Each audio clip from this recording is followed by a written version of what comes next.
সুধী দর্শকবৃন্দ, আমার আজকের ভিডিওতে আমি ব্রিটিশ শাসনে ইংরেজি শিক্ষায় শিক্ষিত বাঙালির পেশা নিয়ে অধ্যাপক সিরাজুল ইসলাম চৌধুরী তার বাঙালির জাতীয়তাবাদ বইয়ে যে লেখা লিখেছেন সেটি আমি আজকের ভিডিওতে বলবো। শ্রেণীগত উত্তরণের অন্য কোনো পথ খোলা ছিল না বাঙালির জন্য চাকরি ছাড়া। তার পুঁজি ছিল না যে সে শিল্প গড়বে কিংবা ব্যবসা বাণিজ্য করবে। বড় বড় অর্থনৈতিক কাজকর্মের মালিক হচ্ছে ব্রিটিশ, আর তার নিচে অবাঙালি। এমনকি খুচরা ব্যবসায়ীও মারোয়ারিরা ছিল অধিপতি। বাঙালির প্রধান ভরসা সরকারি চাকরি, নইলে ওকালতি অথবা অন্য কোনো পেশা। সবটাই শিক্ষা নির্ভর, এবং সেখানে সে ভালো করেছিল। তখনকার বৃহৎ বঙ্গ, বাংলা, বিহার ও উড়িষ্যা বলে নয়, সে ছড়িয়ে পড়েছিল উত্তর ভারতেও, চলে গেছে পাঞ্জাব পর্যন্ত। ওকালতিতে তার বিশেষ সাফল্য দেখা গেছে। সেখানে তার পুঁজি ছিল শিক্ষা ও বুদ্ধি। 1888-র এক হিসাবে প্রকাশ, ততদিনে বাংলায় আইনের ডিগ্রি নিয়েছে ১৫০০ জন। তার মধ্যে ৩ জনের ১ ভাগ নিয়োজিত ছিল ব্যক্তিগত ওকালতি ব্যবসাতে, অন্যরা চাকরি নিয়েছে। কলকাতা মেডিকেল কলেজ প্রতিষ্ঠিত হয় 1835-এ। সেখানে শিক্ষালাভ সহজ ছিল না, কিন্তু তাই বলে বাঙালি পরিবার বসে থাকেনি। যাদের পক্ষে সম্ভব হয়েছে ছেলেকে পাঠিয়েছে সেখানে। বাংলার সাংস্কৃতিক রাজনৈতিক ইতিহাসে ২ জন উল্লেখযোগ্য ব্যক্তিত্ব হচ্ছেন সুরেন্দ্রনাথ বন্দ্যোপাধ্যায় ও আশুতোষ মুখোপাধ্যায়।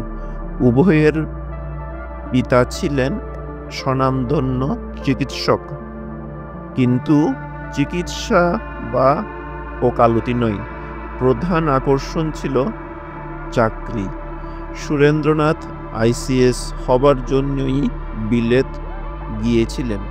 অরবিন্দ ঘোষও আইসিএস হয়েছিলেন, সুভাষ বসুও তাই।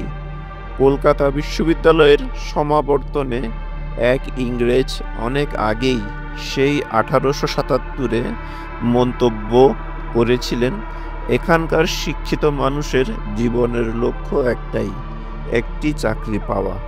কয়েক যুগ পরে ঢাকা বিশ্ববিদ্যালয়ের এক সমাবর্তনে গভর্নর জন অ্যান্ডারসন বলেন, যে কোনো বাঙালিকে সে কি করতে চায় জিজ্ঞাসা করুন, সে বলবে সার্ভিস। এই জবাবের খুব প্রশংসা করা যেত। তিনি বলেছিলেন, যদি সার্ভিস বলতে চাকরি না বুঝিয়ে সে সেবা বুঝাতো, তা সেবা শিক্ষিত বাঙালি করতে চেয়েছে বৈকি। সর্বোত্তম যে সেবা, দেশ সেবা, সেটাও সে করেছে, এবং যখন তা করতে গেছে তখন বিষয়টি বিপজ্জনক পর্যন্ত হয়েছে। তেমন একটি ঘটনা ওই বক্তৃতার আগের বছরই ঘটেছিল, যখন তথাকথিত সন্ত্রাসবাদী তরুণরা অন্য কারো নয়, ওই জন অ্যান্ডারসনের উপরই হামলা করেছিল। তিনি যে বেঁচে গিয়েছিলেন তা দৈবানুগ্রহে। তবে চাকরিতেই বাঙালির আগ্রহ ছিল সর্বাধিক, এবং সেখানেই তার বিশেষ দক্ষতা। আইসিএস পরীক্ষায় বাঙালি তরুণরা এগিয়ে থাকত অবাঙালির চেয়ে। সেজন্য সারা ভারতেই বাঙালিরা ঈর্ষার পাত্র ছিল। এই ঈর্ষার বিষয়টিতে হিন্দু মুসলমান পার্থক্য দেখা যায়নি। সবাই বাঙালিকে বিদ্বেষের চোখে দেখেছে। সৈয়দ আহমদ খান জনপ্রতিনিধিত্বমূলক সরকার পছন্দ করতেন না। চাকরির ক্ষেত্রে প্রতিযোগিতামূলক পরীক্ষার মধ্য দিয়ে মেধা যাচাইকেও অন্যায় মনে করতেন। কারণ একটাই, শিক্ষায় বাঙালিরা এগিয়ে ছিল। বাঙালিদের সঙ্গে প্রতিযোগিতায় অবাঙালিরা পেরে উঠতে পারছিল না। বেনারসের রাজা শিবপ্রসাদ সরকারি চাকরি করতেন, ইন্ডিয়ান লেজিসলেটিভ কাউন্সিলের সদস্যও হয়েছিলেন। সুরেন্দ্রনাথ যে ইংল্যান্ডে ও ভারতে একই সঙ্গে প্রতিযোগিতামূলক পরীক্ষার দাবিতে সর্বভারতীয় আন্দোলন গড়ে তুলেছিলেন, রাজা শিবপ্রসাদ তাতে সায় তো দেননি, উল্টো বিরোধিতা করেছিলেন। তার মতে এরকম ব্যবস্থা করলে সুবিধা যা হবার বাঙালিদেরই হবে, অন্য কারণ নয়। এই প্রসঙ্গে বাঙালিকে তিনি সেই ভাষাতে চিহ্নিত করা পছন্দ করতেন যে ভাষা একসময়ে মেকলে ব্যবহার করেছিলেন।